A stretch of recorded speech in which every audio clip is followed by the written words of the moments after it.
In a small, forgotten village nestled deep within a fog-covered valley, there stood an ancient, crumbling house. No one lived there anymore, not since the mysterious disappearance of its last inhabitant, a kind old man named Elias. He had been the village's lightkeeper, tending to the great lantern on the hill, ensuring its flame never went out. The lantern was said to protect the village from the creeping darkness that surrounded them. But one night, Elias vanished without a trace, and the light of the lantern faded. The villagers, gripped by fear, dared not approach the hill anymore. Stories began to spread, of shadows moving in the fog, of strange whispers carried on the wind. The village, once lively, was now shrouded in an unsettling silence. Years passed, and soon Elias became nothing more than a distant memory, a forgotten name in the village's lore. One day, a young boy named Finn, barely 12 years old, found himself drawn to the hill. Ever since his father passed, Finn had become restless, seeking answers to the questions no one would answer. He had heard the stories of Elias and the lantern, but unlike the others, Finn didn't fear the unknown. He was drawn to it. Clutching an old lantern he found in his father's attic, Finn climbed the hill one misty evening. The air grew colder with every step, and the fog thickened, swirling around him like ghosts of the past. Yet Finn pressed on, determined. When he reached the top, he found the great lantern, rusted and dark.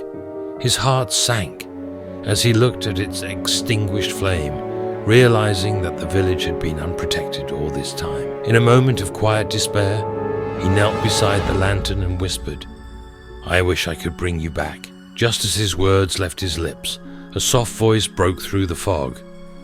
"Why have you come here, young one?" Finn stood startled and saw the faint figure of an old man, his face lined with age and sorrow. It was Elias.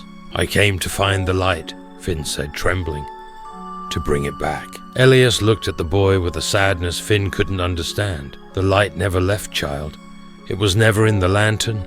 Finn frowned, confused. "But the village, they said the lantern kept the darkness away." Elias shook his head.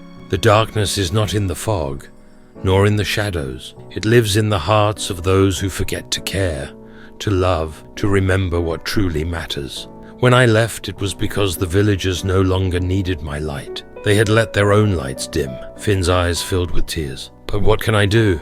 I'm just a boy." Elias knelt beside him, his form barely visible in the mist. "You carry your father's lantern, do you not?" Finn nodded. "Then use it," Elias whispered. "Not to light the hill, but to light the hearts of those who have forgotten how to love, how to hope. One small flame can drive away the deepest darkness." With that, Elias faded into the mist, leaving Finn alone beside the great lantern. Taking a deep breath, Finn lit his father's lantern and began the long walk back to the village. As he descended the hill, something incredible happened. The fog began to lift, and with every step, the light from Finn's lantern grew brighter, illuminating the path ahead. By the time he reached the village, the once dark streets were bathed in a soft, warm glow. The villagers, curious, emerged from their homes, drawn to the light. One by one, they looked at Finn, then at the lantern he carried. In their eyes, he saw something he hadn't seen in years: hope. The moral of the story is simple. The light we seek is not always in grand gestures or distant places. Often it resides within us, waiting to be shared. Even in the darkest times, a small act of kindness can ignite the flame of hope in others, reminding us that we are never truly alone.